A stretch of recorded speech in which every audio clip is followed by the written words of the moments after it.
Welcome to pharma nerd. आज जिस topic पर हम बात करेंगे वो है लोप्रामाइड। लोप्रामाइड क्या है, इसकी इंडिकेशंस क्या हैं, इसके एडवर्स इफेक्ट्स क्या हैं और इसके बारे में, और किस डोज में इसको दिया जाता है, किस कंडीशन में दिया जाता है और बाकी चीज़ें इसके बारे में हम जानेंगे।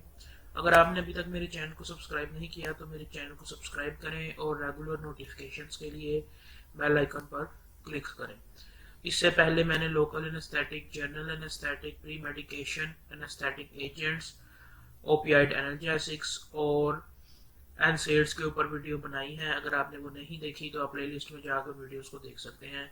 ये मेरी पैलिएटिव केयर की एक और वीडियो है, और आपने अगर पैलिएटिव केयर के अंदर उससे पहले वाली वीडियोस नहीं देखी जिसमें डायज़ेपाम है और इस तरह डिफरेंट ड्रग्स हैं, तो आप उनको भी देख सकते हैं। डायज़ेपाम, डेक्सामेथासोन, तो आप उन हेलोपेरिडोल, तो आप उनको भी प्लेलिस्ट में जाकर देख सकते हैं। चलिए शुरू करते हैं आज की वीडियो। मेरा नाम डॉक्टर मोहम्मद आला मिराज है। ये मेरी कॉन्टैक्ट डिटेल्स हैं। ड्रग का जेनेरिक नेम लोप्रामाइड, ये ड्रग का केमिकल नेम और केमिकल स्ट्रक्चर, ये ड्रग का मोलिकुलर फार्मूला और ड्रग का मोलिकुलर वेट। ड्रग की जो ड्रग कैटेगरी है वो है एंटी डिहाइड्रल, ये डायरिया एंटी डायरियल।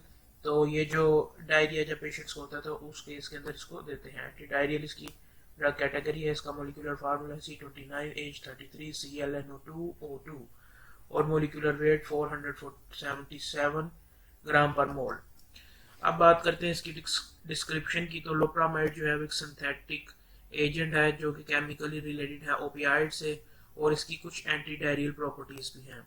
लोप्रामाइड जो है वो गैस्ट्रोइंटेस्टाइनल जो मोटिलिटी होती है, इनकी जो उसकी मूवमेंट होती है उसके ऊपर इफेक्ट करता है, सर्कुलर और लॉन्गिट्यूडनल मसल्स के ऊपर जो इंटेस्टाइन के होते हैं। और इसके अलावा इसका एक एंटी डायरियल इफेक्ट भी है, जिसकी वजह से ये गैस्ट्रोइंटेस्टाइनल में जो सिक्रीशंस होती हैं जो प्रोड्यूस करते हैं ओपियाइड बाइंडिंग रिसेप्टर्स की वजह से, उसको भी इन रिड्यूस कर देता है और उसको भी वो कम कर देता है। अगर हम इसकी कंटेंट की बात करें तो ये 2 mg के कैप्सूल या टैबलेट फॉर्म के अंदर अवेलेबल होता है। फार्माकोलॉजी की बात करें तो लोप्रामाइड जो है वो स्लोली इंटेस्टाइनल मोटिलिटी को जो है वो डिक्रीज करता है, और ये एक्ट करता है जिसकी वजह से जब ये एक्ट करता है तो ये इंटेस्टाइनल मोटिलिटी स्लो हो जाती है, और उसके साथ साथ वाटर और जो इलेक्ट्रोलाइट्स की मूवमेंट होती है बोल के अंदर उसके ऊपर भी इफेक्ट करता है। और लोप्रामाइड जो है वो ओपियाइड रिसेप्टर के साथ जो कि गट वॉल के अंदर मौजूद होते हैं उनके ऊपर बाइंड करता है, जिसकी वजह से ये इनहिबिट कर देता है रिलीज ऑफ एसिटाइलकोलिन और प्रोस्टाग्लैंडिन्स और पेरिस्टालसिस जो उनसी पेरिस्टाल्टिक मूवमेंट्स होती हैं, यानी कि जो एंटेस्टाइन होती है वो थोड़े अरसे के बाद वो तकरीबन 2 से 3 मिनट के बाद पेरिस्टाल्टिक मूवमेंट्स करती है, उसको भी ये कर देता है, जिसकी वजह से ये इंक्रीज कर देता है इंटेस्टाइनल ट्रांजिट टाइम। और लोप्रामाइड जो है वो रिड्यूस कर देता है, वो इंक्रीज कर देता है एनल स्पिंटर की टोन भी। और जब एनल स्पिंटर की टोन रिलीज होगी तो जो कॉन्टिन्यूंस या अर्जेंसी ऑफ फीसिस होगी उसको वो भी काफ़ी कम हो जाएगी। अगर हम इसके मैकेनिज्म ऑफ एक्शन की बात करें तो इसका मैकेनिज्म ऑफ एक्शन वही है जो मैंने पहले भी डिस्कस किया। इसकी फार्माकोलॉजी में ये इंटेस्टाइनल मोटिलिटी को स्लो कर देता है ओपियाइड्स के ऊपर एक्ट करके, और सर्कुलर और लॉन्गिट्यूडनल मसल्स के ऊपर इसका डायरेक्ट इफेक्ट होता है, जिसकी वजह से फीकल वॉल्यूम रिड्यूस हो जाता है, और इसकी जो फीकस होता है फीकल मटेरियल जो होता है उसकी विस्कोसिटी इंक्रीज हो जाती है। एब्जॉर्प्शन की बात करें तो इसकी बायोअवेलेबिलिटी 0.3% है, on site of action 1 to 3 hours है, और ड्यूरेशन ऑफ एक्शन 41 आवर्स है। अगर डिस्ट्रीब्यूशन की बात करें तो ये पुअर पेनिट्रेशन होती है इसकी ब्लड ब्रेन बैरियर के अंदर, और इसकी 97% प्रोटीन बाइंडिंग है। मेटाबॉलिज्म की बात करें तो फर्स्ट पास मेटाबॉलिज्म इसका काफ़ी स्ट्रॉन्ग है, जिसकी वजह से ब्लड के अंदर काफ़ी कम प्लाज्मा लेवल्स होते हैं ड्रग के, और इसके मेटाबोलाइट में ग्लूकोरोनाइड इनएक्टिव फॉर्म के अंदर होता है। एक्सक्रीशन इसकी फीस के थ्रू होती है 30 to 40%, और 15% के अराउंड अबाउट इसकी यूरिन के थ्रू भी एक्सक्रीशन होती है। मेजर सोर्स ऑफ एलिमिनेशन इसका फीसिस है। वॉल्यूम ऑफ डिस्ट्रीब्यूशन और क्लियरेंस के बारे में हमारे पास कोई डाटा अवेलेबल नहीं है, और जो इसकी बायोलॉजिकल हाफ लाइफ है वो 9.1 to 14.4 आवर्स होती है, ये इसकी रेंज होती है, और जो इसकी एवरेज हाफ लाइफ है वो 10.8 आवर्स होती है। अगर हम इंडिकेशन की बात करें तो एक्यूट डायरिया, क्रोनिक डायरिया और ट्रैवलर डायरिया इसकी इंडिकेशन है। अगर हम इसकी सर्विस लेवल कैटेगरी की बात करें तो प्राइमरी सेकेंडरी टर्शियरी हॉस्पिटल्स के अंदर इसको यूज़ किया जाता है और ये ओटीसी ड्रग है।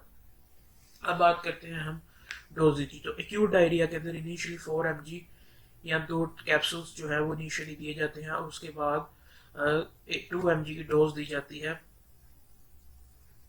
जब आफ्टर ईच टू। तो इनिशियली आप 4 mg की कैप्सूल 4 mg देते हैं, उसके बाद आप हर लूज टूल के बाद 2 mg देते हैं और जो टोटल डोज है वो 16 mg से ज़्यादा नहीं होनी चाहिए। और अगर आप सेल्फ मेडिकेशन कर रहे हैं तो 8 mg पर डे से ज़्यादा इसकी टोटल डोज नहीं होनी चाहिए। और अगर 2 डेज के अंदर या 48 आवर्स के अंदर इम्प्रूवमेंट नहीं शो होती तो आपको इस डोज को डिसकंटिन्यू करना होगा in case of acute diarrhoea. Chronic diarrhoea के अंदर 4 mg इनिशियली और उसके बाद 2 mg हर स्टूल के बाद और 4 से 8 mg पर डे की डिवाइडेड डोज के अंदर इसको देंगे। उसके बाद अगर हम ट्रैवलर डायरिया की बात करें तो 4 mg आफ्टर लूज स्टूल और उसके बाद 2 mg सब्सटीक्वेंट आफ्टर ईच स्टूल और इसकी जो टोटल डोज है वो 8 mg पर डे से ज़्यादा नहीं होनी चाहिए। अब हम बात करते हैं पीडियाट्रिक्स की। जो छोटे बच्चे होते हैं उनके अंदर इसकी क्या डोज होती है। तो जो एक्यूट डायरिया होता है फर्स्ट डे ऑफ ट्रीटमेंट के अंदर कुछ केसेस के अंदर सिरप्स भी अवेलेबल होते हैं, लेकिन जब जहाँ पे सिरप्स अवेलेबल होते हैं वो बच्चों को ये दिया जाता है। नॉर्मली जब बच्चों को पाकिस्तान के अंदर डायरिया होता है खासतौर पर छोटे बच्चों को, तो उनको लोप्रामाइड की बजाय इन्फ्लोसाशे या इससे रिलेटेड प्रोडक्ट जिसमें जिंक कैट ओडी है या जिंक से रिलेटेड ड्रग्स हैं तो वो दी जाती हैं डायरिया को कंट्रोल करने के लिए। एंड्रोजन भी ना दिया जाता है। लेकिन अगर आप किसी दूसरी कंट्री में रहते हैं जहाँ पे लोप्रामाइड भी अवेलेबल है तो लोप्रामाइड के सिरप्स भी होते हैं 2 mg 1 mg पर 5 ml और हाफ mg पर 5 ml डिफरेंट कंट्रीज के अंदर डिफरेंट अमाउंट के अंदर होते हैं। अब बात करते हैं इसकी जो डोज है पीरियड्स के अंदर। तो फर्स्ट डे ऑफ ट्रीटमेंट के अंदर अगर बच्चे की एज 2 to 6 ईयर्स है और उसका वेट 13 to 20 kg है तो 1 mg after every 8 hours per oral. और अगर 6 से 8 साल है और 20 से 30 किलो उसका वजन है तो 2 mg after every 12 hours per oral. और अगर 8 से 12 साल है और 30 किलो से ज़्यादा वजन है तो 2 mg आफ्टर एवरी 8 आवर्स। और जिसकी सेकंड सब्सिक्वेंट डोज होगी जो उसके बाद उसकी डोज होगी जो हर लूज टूल के बाद देते हैं तो 0.1 mg पर kg होगी after every each loose stool. और ये आप 24 जून से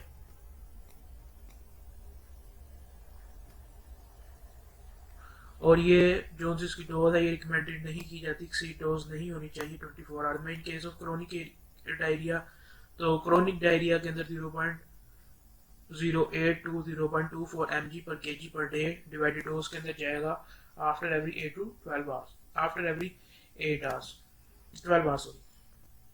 अच्छा, अब बात करते हैं ट्रैवलर डायरिया के अंदर। तो जो छोटे बच्चे हैं जिनकी उम्र 6 साल से कम है उनको नहीं देंगे।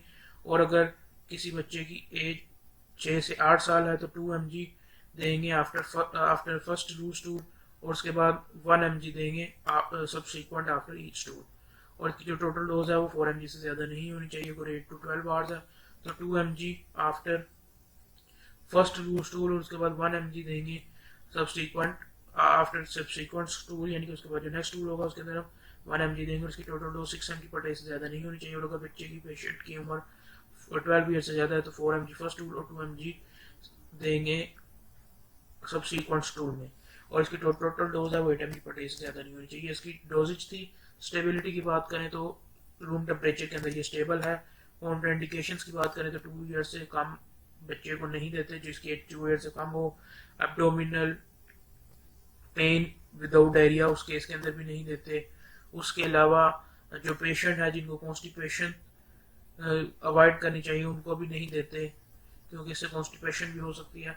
और हाइपर सेंसिटिविटी अगर किसी पेशेंट को है या ब्लडी डायरिया है या हाई फीवर है या इन्फेक्शियस डायरिया है या सूडोमोनास मेम्ब्रेनस कोलाइटिस है तो उस केस के अंदर भी पेशेंट को नहीं देते। ये तमाम इसकी कॉन्ट्राइंडिकेशंस थी। प्रिकॉशंस के अंदर ये जो है वो डिजीनेस और ड्रोजीनेस कोज कर सकता है जिससे आपकी जो ability to do physical work है या हैवी वर्क है हैवी मशीनरी के साथ वो डैमेज हो सकती है।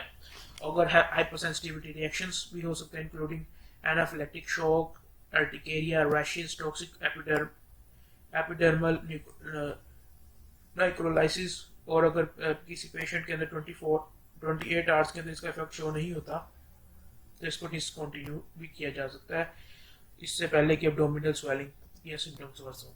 अगर हम इसकी प्रेगनेंसी के अंदर बात करें तो प्रेगनेंसी कैटेगरी इसकी बी है। एज सच कोई डाटा तो नहीं है जिसमें हमें पता चले कि इसका ह्यूमंस या एनिमल्स के ऊपर कोई बुरा इफेक्ट है, इस वजह से इसको प्रेगनेंसी के अंदर यूज़ किया जा सकता है। लैक्टेशन के अंदर ये मदर मिल्क के अंदर डिस्ट्रीब्यूट होता है, इसलिए इसको क्वेश्चन से यूज़ करना चाहिए, डॉक्टर के एडवाइस के साथ यूज़ करना चाहिए। इंट्रैक्शंस की बात करें तो 321 ड्रग इंट्रैक्शंस है, 42 मेजर इंट्रैक्शंस है, 278 मॉडरेट ड्रग इंट्रैक्शंस है, 1 माइनर ड्रग इंट्रैक्शन है। अगर हम एडवर्स इफेक्ट की बात करें तो pancreatitis, QT QC interval prolongation है, वेंट्रिकुलर अरिथमियाज है, फैटीग है, एब्डोमिनल पेन है, कॉन्स्टिपेशन, नोजिया और ड्राई माउथ और एंजियोएडिमा है। और ब्रांड नेम्स की बात करें तो अमोडियम जो कि जिनसन का है, और डायास्टोप जो कि सल फार्मास्यूटिकल का है। ये इसके दो ब्रांड नेम है जो पाकिस्तान के अंदर अवेलेबल है। ये इस वीडियो के अंदर कंटेंट जो मैंने पेश किया ये सबके रेफरेंसेस हैं, drugs.com, Medscape, PubChem, FDA, drug bank और फार्मा गाइड। अगर आपको मेरी वीडियो अच्छी लगी हो तो आप मेरी वीडियो को अपने दोस्तों के साथ शेयर करिए। शुक्रिया आप सब लोगों का इस वीडियो